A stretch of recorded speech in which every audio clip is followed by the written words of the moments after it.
Dustin Poirier is one of the clearest contradictions the UFC has ever had to manage. He wins when he's supposed to win. He loses without excuses when he doesn't. He never embarrasses the company, never holds the division hostage, and never forces the spotlight onto himself. By every official UFC standard, he does everything right. And yet, across multiple eras, title runs, and defining moments, the promotion never fully committed to him. No long-term build, no sustained narrative, no clear direction that lasted longer than a single fight announcement. This video is not about why Dustin Poirier failed, because he didn't. It's about why the UFC never knew what to do with a fighter like him. Because when a system is built on leverage, control, and narrative clarity, a fighter who cannot be cleanly shaped into a role becomes more difficult than a liability. He becomes a problem the system can't neatly solve. Dustin Poirier never created the kind of problems the UFC is designed to react to. He didn't hold titles hostage, didn't disappear during negotiations, didn't hijack divisions with public demands, and didn't force the company into uncomfortable standoffs. In fact, from a surface-level perspective, he looked like the ideal fighter to build around. Reliable, respected, and consistently relevant, Poirier moved through multiple competitive eras without destabilizing the promotion's schedule or business rhythm. And that was precisely where the problem began. The UFC is not structured to reward stability for its own sake. It is structured to manage leverage. Fighters who generate leverage through controversy, scarcity, or the threat of disruption force the system to respond, adjust, and commit. Fighters who don't create leverage are easier to deploy, but harder to justify as long-term focal points. Poirier existed in that uncomfortable middle space. He was never bad for business. He was never dangerous to the brand, but he also never forced the UFC's hand. At every major juncture, Poirier delivered what the system asked for. When the division needed legitimacy, he provided it. When the division needed credibility against emerging contenders, he absorbed that responsibility. When timing demanded a high-level, low-risk matchup that could stabilize the title picture, Poirier was ready. The issue was not performance. The issue was role clarity. The UFC builds long-term narratives around fighters who fit clean archetypes: the dominant champion, the unstoppable villain, the volatile superstar, or the marketable symbol of a division. Poirier fit none of them cleanly. He was too skilled to dismiss, too consistent to discard, and too controlled to turn into a spectacle. And for a promotion that thrives on predictable chaos, that combination creates friction. The UFC didn't struggle to promote Poirier on a fight-by-fight basis. It struggled to answer a more dangerous question: what is he for, beyond the next card? This is where many fans misread the situation. They interpret the absence of sustained promotion as neglect or disrespect. But the reality is colder. Systems don't neglect assets they understand. They hesitate around assets they cannot fully categorize. Poirier never failed the UFC. He passed every operational test the company put in front of him. What he never did was trigger the kind of response that forces institutional commitment. And in a system that prioritizes control over sentiment, that distinction matters more than wins or losses ever could. The UFC's real advantage has never been talent identification. It has been narrative control. The promotion doesn't just book fights, it organizes meaning. Every division works best when its top figures can be clearly framed, simplified, and repeatedly explained to the audience. Champions are either dominant forces, cautionary tales, or commercial engines. Contenders are either rising threats or necessary obstacles. Problems arise when a fighter resists these categories without actively challenging the system. That is where Dustin Poirier became difficult to manage. Poirier did not disrupt the UFC's plans. He complied with them. He accepted high-risk matchups without prolonged standoffs, stepped into short-notice situations without public leverage plays, and delivered elite-level performances without demanding structural concessions in return. From a competitive standpoint, that sounds ideal. From a systems standpoint, it creates ambiguity. Fighters who demand attention through scarcity or spectacle force the UFC to clarify their role. Fighters who quietly deliver excellence allow the system to delay that decision indefinitely. This is why Poirier was consistently promoted as an event, but rarely as a pillar. He was useful at the moment of need when a card required legitimacy, when a contender needed validation, when timing required a dependable headliner, but those moments never stacked into a long-term arc. The UFC did not lack respect for Poirier's ability. It lacked a reason to anchor the division to someone who did not reshape the promotional landscape by his presence alone. Narrative-friendly fighters create pressure by existing. They force the company to build around them, because ignoring them creates instability. Poirier created the opposite condition. Ignoring him never broke the system. It merely postponed a decision. And postponement is the UFC's preferred state when control is intact. As long as Poirier remained available, competitive, and cooperative, there was no urgency to redefine him. This is the subtle trap of being consistently excellent without being narratively dangerous. The UFC does not punish fighters for this. It simply keeps them in circulation. They become permanent solutions to temporary problems. The system rotates around them without ever settling on them.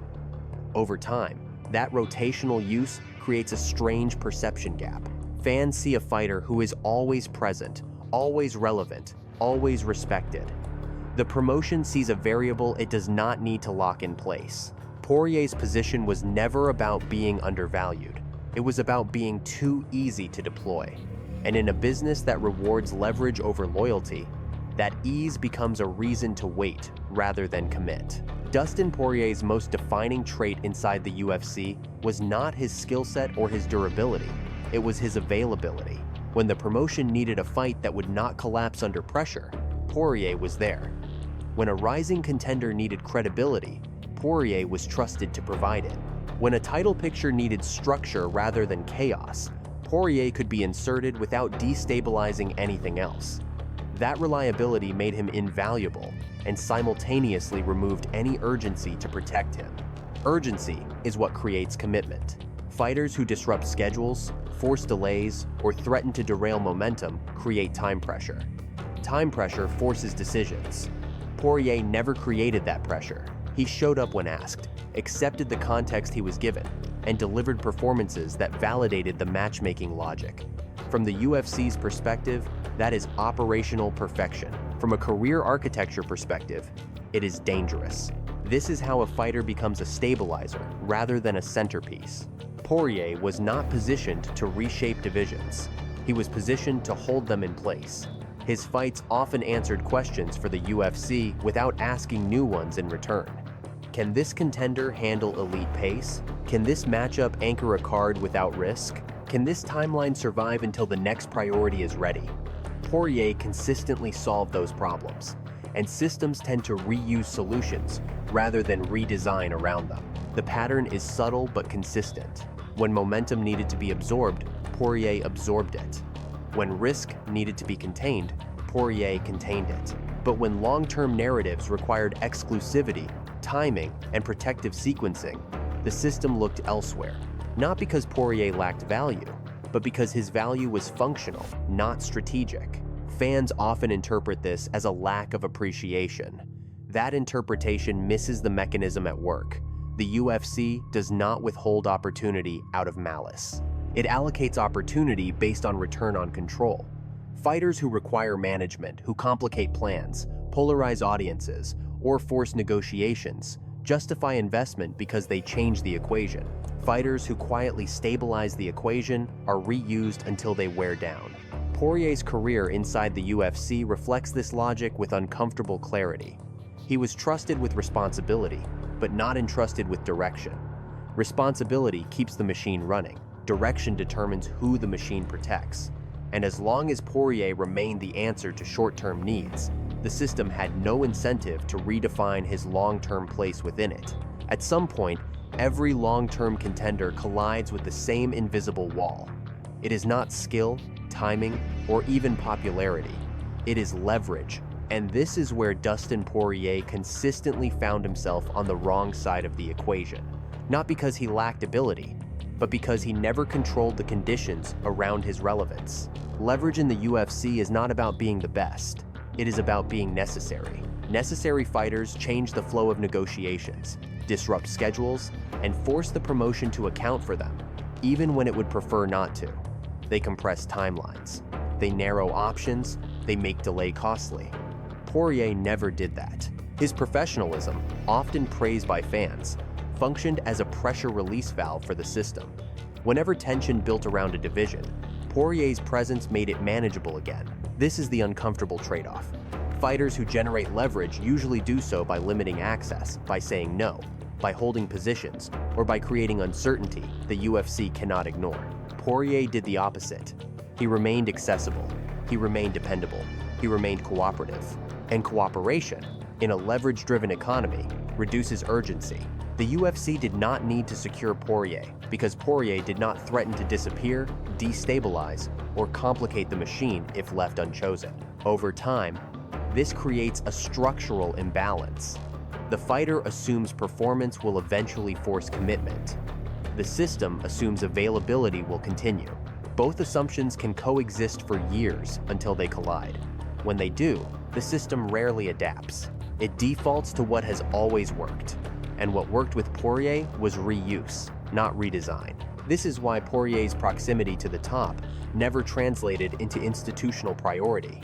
He was always close enough to matter, but never positioned to constrain the UFC's options. He did not narrow the field, he widened it.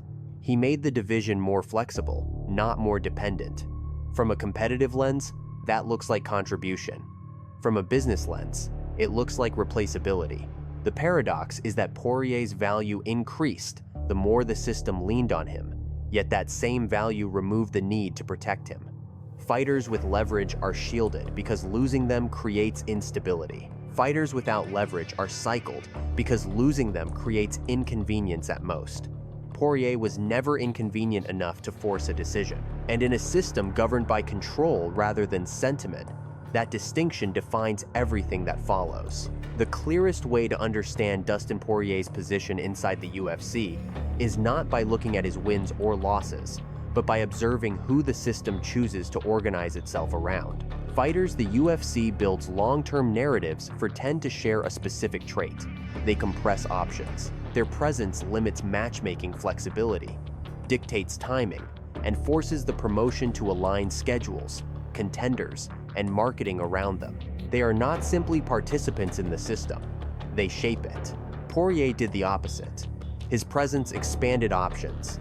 He made divisions easier to manage, not harder. He could be inserted at multiple points without breaking continuity. He could headline without demanding structural change. He could lose without destabilizing the future, and win without forcing immediate reorganization. From a storytelling standpoint, that makes him reliable. From a systems standpoint, it makes him rotational.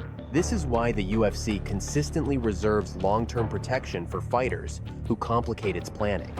Those fighters require insulation because their absence creates chaos. Poirier's absence would create inconvenience, not collapse. That distinction explains everything that followed. The promotion did not need to shield him, sequence him carefully, or slow his exposure.